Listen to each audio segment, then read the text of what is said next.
नमस्कार दोस्तों, आपका मेरे इस यूट्यूब चैनल पर बहुत बहुत स्वागत है।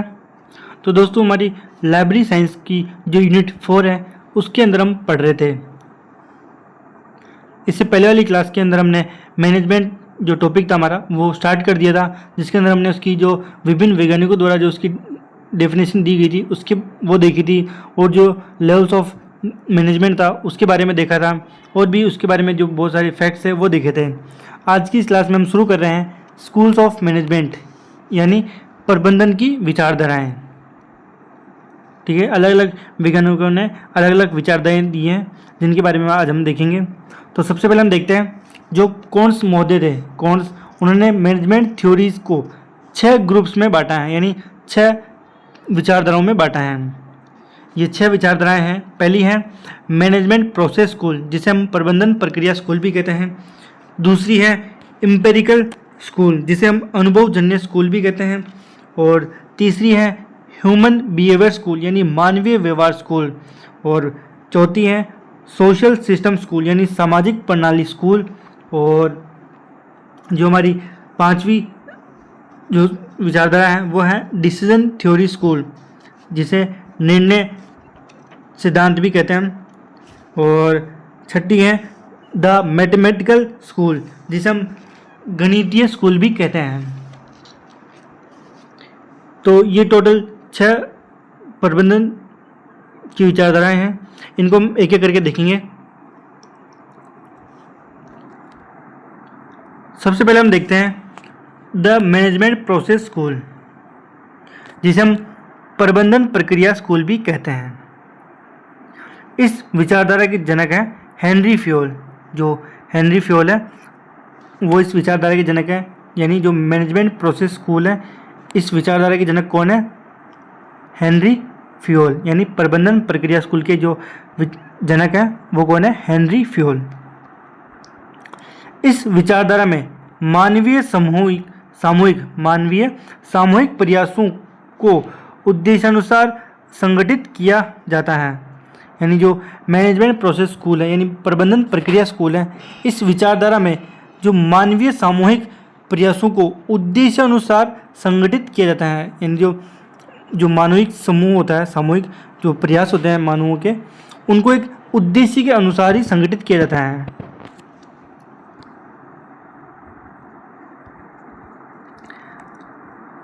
अब हम नेक्स्ट जो हमारी विचारधारा है वो देखते हैं। यह है द एम्पिरिकल स्कूल, यानी अनुभवजन्य स्कूल। इस विचारधारा के जनक है अर्नेस्ट डेल। अर्नेस्ट डेल को इस विचारधारा का जनक माना जाता है। ठीक है,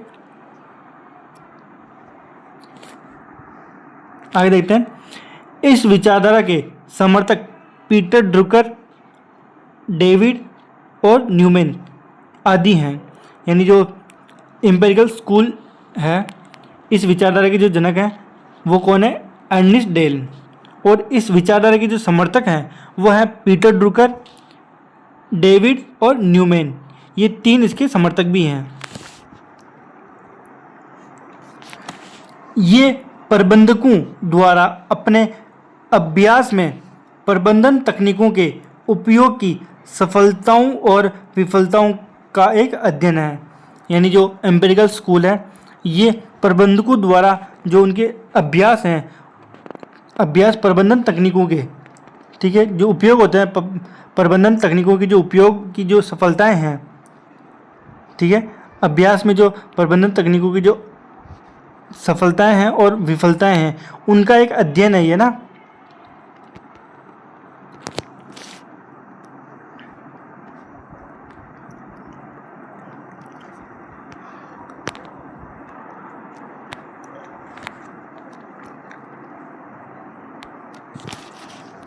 हमारी नेक्स्ट विचारधारा है द ह्यूमन बिहेवियर स्कूल, यानी मानवीय व्यवहार स्कूल।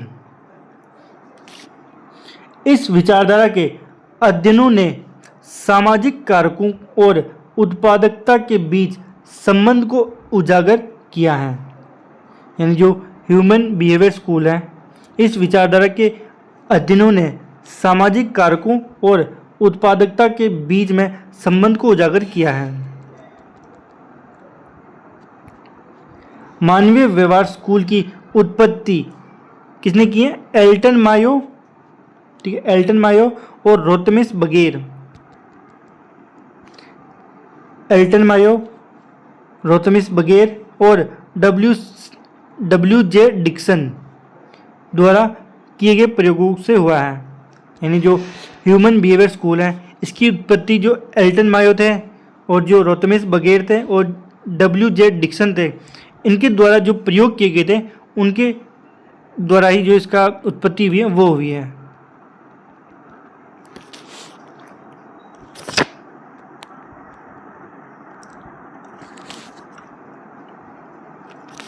अब हम नेक्स्ट देखते हैं द सोशल सिस्टम स्कूल, यानी सामाजिक प्रणाली स्कूल।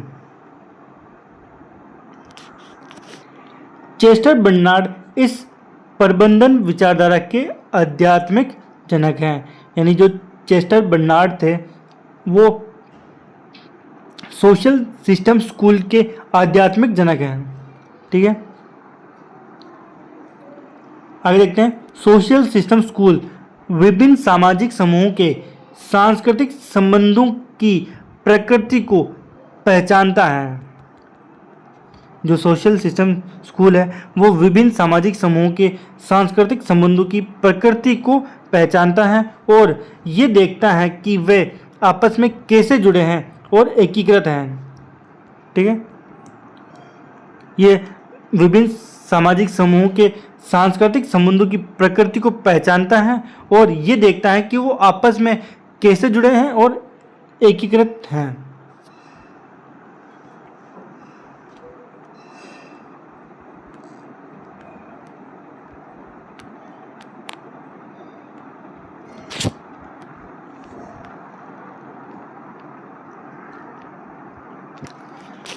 अब हम नेक्स्ट हमारी विचारधारा देखते हैं जो कि है द डिसीजन थ्योरी स्कूल, जिसे हम हिंदी के अंदर निर्णय सिद्धांत स्कूल भी कहते हैं।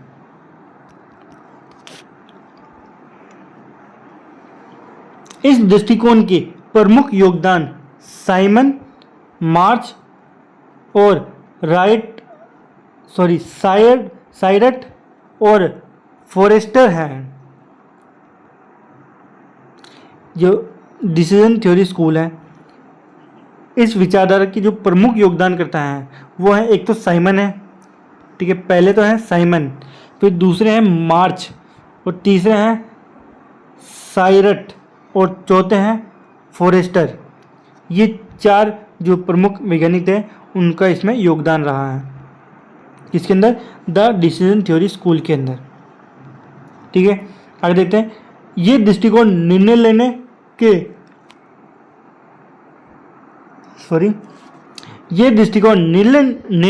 के इर्द गिर्द प्रबंधन की बुनियादी समस्या को देखता है, यानी ये दिए गए विकल्पों में से उपयुक्त कार्य प्रणाली का चयन करना है। देखो ये जो दृष्टिकोण है निर्णय लेने के इर्द गिर्द प्रबंधन की बुनियादी समस्याओं को देखता है ना, यानी दिए गए जो विकल्प हैं उनमें से उपयुक्त कार्य प्रणाली का चयन करना है।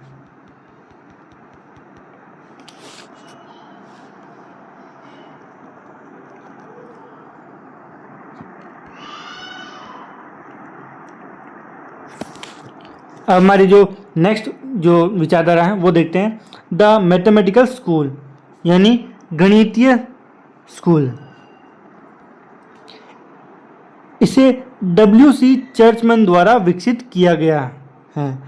यानी जो मैथमेटिकल स्कूल है इस विचारधारा के जो जनक हैं वो हैं W.C. चर्चमैन। जो मैथमेटिकल स्कूल है इसे हम क्वांटिटेटिव मेजरमेंट स्कूल भी कहते हैं। क्या कहते हैं? Quantitative measurement school. तो यहाँ पर जो कॉन्स की 6 विचारधाराएं थी वो यहाँ पर कंप्लीट होती हैं।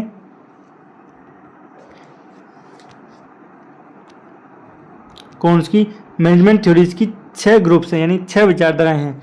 इनमें से जो पहली थी वो थी मैनेजमेंट प्रोसेस स्कूल, यानी प्रबंधन प्रक्रिया स्कूल। इसके जो जनक थे वो थे हेनरी फ्योर्ड, यानी मैनेजमेंट प्रोसेस स्कूल की जनक थे हेनरी फ्योर्ड। इस विचारधारा में मानवीय सामूहिक प्रयासों को उद्देश्यानुसार संगठित किया जाता है। हमारी दूसरी विचारधारा थी द एम्पेरिकल स्कूल, यानी अनुभवजन्य स्कूल।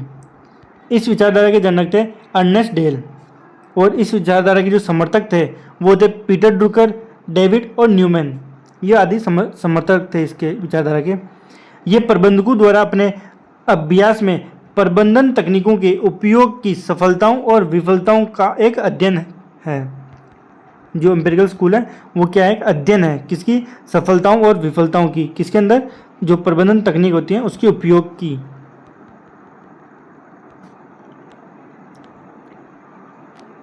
जो हमारी नेक्स्ट विचारधारा थी वो थी द ह्यूमन बिहेवियर स्कूल, यानी मानवीय व्यवहार स्कूल। इस विचारधारा के अध्ययनों में सामाजिक कारकों और उत्पादकता के बीच संबंध को उजागर किया गया है, और ये मानवीय व्यवहार स्कूल की उत्पत्ति एल्टन मायो, रोथमिस बगेर और W.J. डिक्सन द्वारा किए गए प्रयोगों से हुआ है। किससे हुआ है? एल्टन मायो, रोथमिस बगेर और W.J. डिक्सन के जो प्रयोग थे उनके द्वारा इसका उत्पत्ति हुई है ना। फिर जो हमारी नेक्स्ट विचारधारा थी वो थी द सोशल सिस्टम स्कूल, यानी सामाजिक प्रणाली स्कूल। इस विचारधारा की जो आध्यात्मिक जनक थे वो थे चेस्टर बर्नार्ड, और ये सोशल सिस्टम स्कूल विभिन्न सामाजिक समूहों के सांस्कृतिक संबंधों की प्रकृति को पहचानता है और ये देखता है कि ये आपस में कैसे जुड़े हैं और कैसे एकीकृत हैं।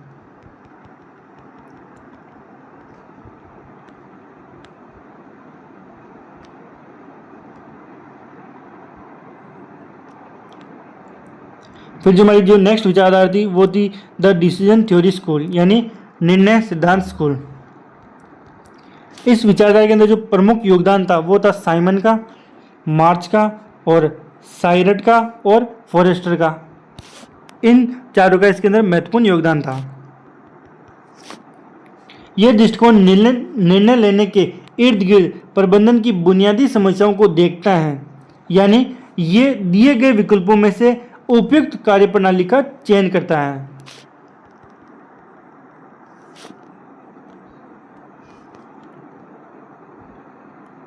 फिर जो हमारी नेक्स्ट विचारधारा थी वो थी द मैथमेटिकल स्कूल, यानी गणितीय स्कूल।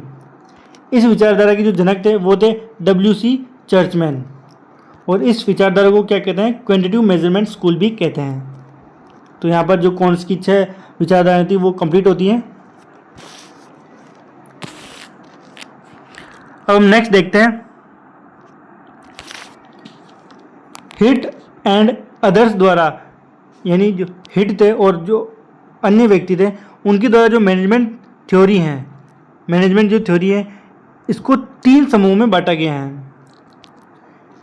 हिट एंड अदर्स के द्वारा जो मैनेजमेंट थ्योरी है इसको 3 समूह में बांटा गया है। कब बांटा गया था ये? 1979 के अंदर। 1979 के अंदर जो हिट्स और जो इसके साथी थे उन्होंने मैनेजमेंट थ्योरी को 3 समूह में बांटा है, यानी 3 ग्रुप्स के अंदर बांटा है। पहला है क्लासिकल मैनेजमेंट थ्योरी, जिसे हिंदी में हम कहते हैं शास्त्रीय प्रबंधन सिद्धांत। और ये थ्योरी कब से कब तक थी? ये थी 1880 से लेकर 1920 तक। इस जो विचारधारा थी, ये थ्योरी है, इसका जो टाइम पीरियड था वो था 1880 से लेकर 1920 तक का। फिर जो नेक्स्ट थ्योरी है वो है नियो क्लासिकल मैनेजमेंट थ्योरी, यानी नव शास्त्रीय प्रबंधन सिद्धांत। इस विचारधारा का जो टाइम था वो था 1920 से लेकर 1950 तक।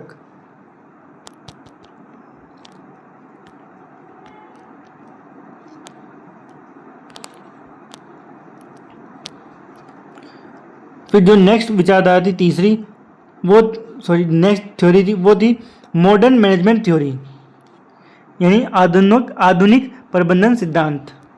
इसका टाइम है 1950 से लेकर बाद का जो समय था 1950 के बाद का, वो इसमें शामिल किया जाता है मॉडर्न मैनेजमेंट थ्योरी के अंदर।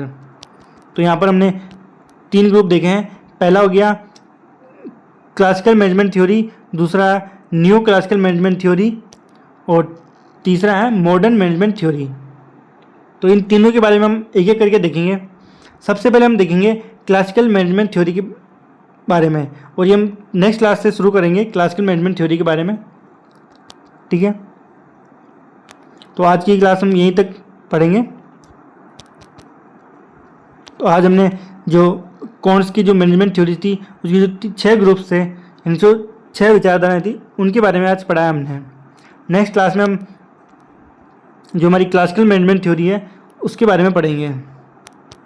तो मिलते हैं फिर नेक्स्ट क्लास में। आप इस वीडियो को लाइक करना, चैनल को सब्सक्राइब करना और कमेंट में बताना कि आपको ये वीडियो कैसी लगी। तो मिलते हैं फिर नेक्स्ट क्लास में, जब तक के लिए धन्यवाद।